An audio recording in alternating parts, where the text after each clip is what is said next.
les prix de l'immobilier en France. On va voir ça avec vous, Maître Thomas, dans le détail. On va voir notamment l'évolution des prix des appartements en France et vous allez commenter.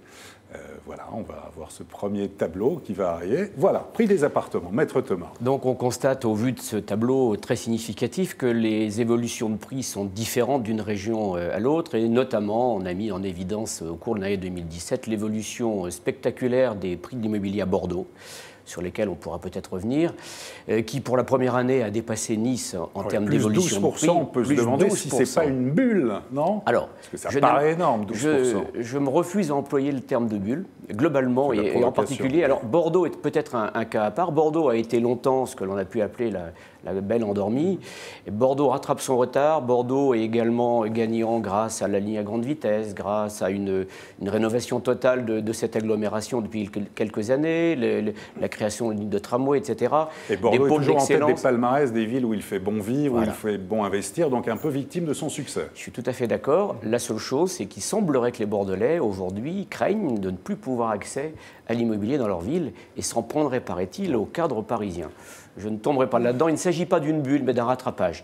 Et je voulais confirmer également que Bordeaux, pour la première année, a dépassé en termes d'évolution de prix la ville de Nice, qui caracolait en tête depuis plusieurs années.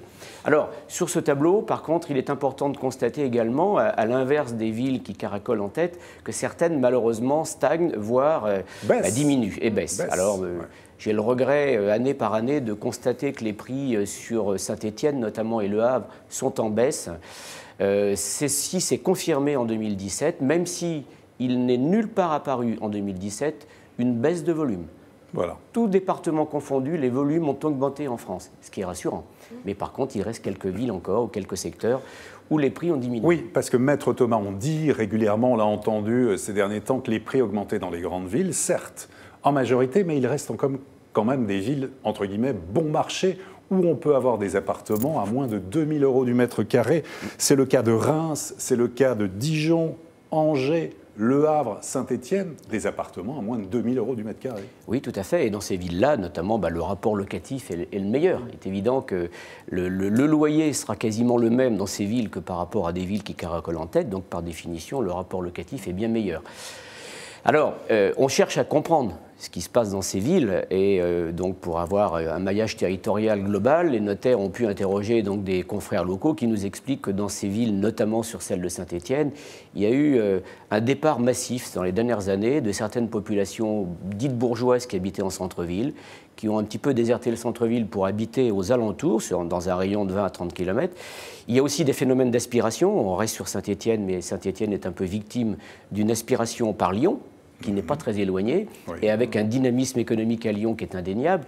Bref, il reste des exceptions, mais globalement, le marché de l'immobilier s'est malgré tout bien comporté. D'accord. Les prix maintenant des maisons. Alors, les prix des maisons et l'évolution est un petit peu différente, dans la mesure où vous constatez, au vu du tableau ici, des évolutions qui ne sont pas les mêmes que pour les appartements. Tout simplement parce qu'en fonction de la typologie de la ville, il n'y a pas des maisons dans toutes les villes importantes. Il y a des villes comme Toulon ou Lyon où il y a peu de maisons, alors que certaines villes, notamment comme Bordeaux, comportent majoritairement des maisons. On parle des échoppes bordelaises, qui elles sont classées dans la partie maison, et donc ces évolutions de prix se constatent. Et là, on voit pour Bordeaux plus 10%. Pour les maisons, là aussi. Là encore, le marché, globalement, à Bordeaux, il est indéniable de le dire, c'est très très bien comporté en 2017. Alors, vous avez fait aussi, en termes de budget, on va voir un tableau pour bien se rendre compte, avec 80 000 €, qu'est-ce qu'on peut acheter, avec 100 000 €, etc., etc. Voilà. Voilà, donc ce tableau parle de lui-même, si je puis dire. Donc, à titre d'exemple, on constate qu'avec 80 000 €, il est possible d'acquérir 2 pièces à Marseille ou Toulouse. Il est possible d'acheter pour 150 000 € un appartement de 2 pièces à Nice ou de 3 pièces à Rennes. J'arrête peut-être cette énumération, mais ce que l'on a démontré par ces tableaux est que d'année en année, par définition, dans les villes qui explosent le plus en termes de prix, eh bien, la surface pour le même prix diminue par définition.